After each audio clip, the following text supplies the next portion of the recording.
E chamo agora o representante da Equatorial Energia, o senhor Cristiano Logrado, e na sequência anunciarei o Sebastião.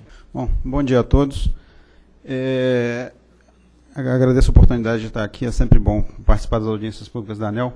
Bom, inicialmente, a visão que a gente tem é que, independente do... É claro que os 30 anos serão sempre importantes, mas os 5 primeiros anos, no contexto atual, vão ser particularmente importantes para as empresas que, por um fator qualquer, hoje não cumprem os indicadores de qualidade e alguns outros indicadores fixados pela ANEEL.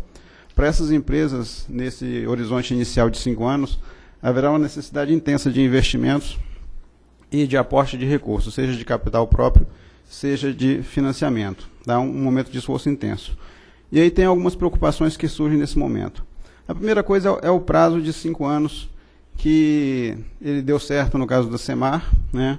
Mas a Semar tinha um contexto muito diferente, não existiam, por exemplo, compensações por violações de indicadores de continuidade, tá? E também não existia lá, no caso da Semar, uma espada sobre a cabeça dizendo que se daqui a 5 anos você não chegar, a sua concessão vai ser extinta, né? Então, o contexto é bastante diferente nesse sentido. Você tem algumas das empresas, dentro desse horizonte de 5 anos, talvez tenham já uma revisão tarifária, e aí você tem o efeito da revisão no EBITDA da empresa. Tá? Então, você pode ter, por exemplo, uma redução de WACC, isso vai afetar o EBITDA por um fator que não é gerenciável nesse sentido, e você pode ter uma violação dos indicadores de sustentabilidade nesse sentido. Tá? E o pessoal da Copel já explorou um pouco isso aqui antes. Eventos pontuais podem sim fazer com que você perca os indicadores de qualidade por um momento, por um evento pontual. Tá? Então, é uma coisa relevante essa preocupação. E aqui, curiosamente, diferentemente do futebol, um chute na trave aos 45 minutos do segundo tempo tem algum valor, né, dentro desse contexto. Então, chegar pertinho vale alguma coisa, é diferente do futebol, que vale fazer o gol de fato. Né? Então, essa questão dessa avaliação desse desempenho ao longo dos 5 anos tem que ser um pouco trabalhada no sentido de, é claro que vai ter um processo, mas se avaliar eventuais justificativas e, principalmente, avaliar o contexto do período como um todo. Então, uma trajetória contínua de melhoria ao longo dos 5 anos, que, porventura, não tenha alcançado o patamar exigido no 5º ano, pode ser um problema de gestão, mas pode ser também feito de eventos externos, e isso precisa ser um pouco considerado. Tá? Esse prazo de 5 anos também seria relevante no caso de transferências de controle, ou seja, uma transferência de controle dentro do 2º ano implicaria em que o novo controlador teria 3 anos só para alcançar os limites, ou o prazo começaria a contar novamente. Então, a sugestão é que o prazo de 5 anos seja reiniciado no caso de transferências de controles das empresas. Né?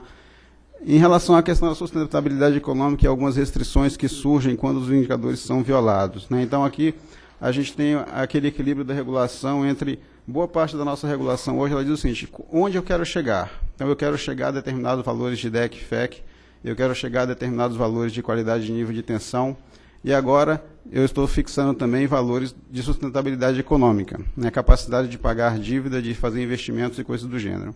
Então, esse é o caminho mais adequado e o normal.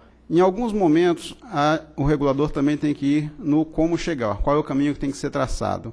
Tá? E na nossa visão, algumas das coisas que estão sendo colocadas talvez estejam indo muito além dentro dessa coisa de como chegar no resultado. Tá? Então, quando você começa a colocar restrições muito fortes sobre a gestão da empresa, isso pode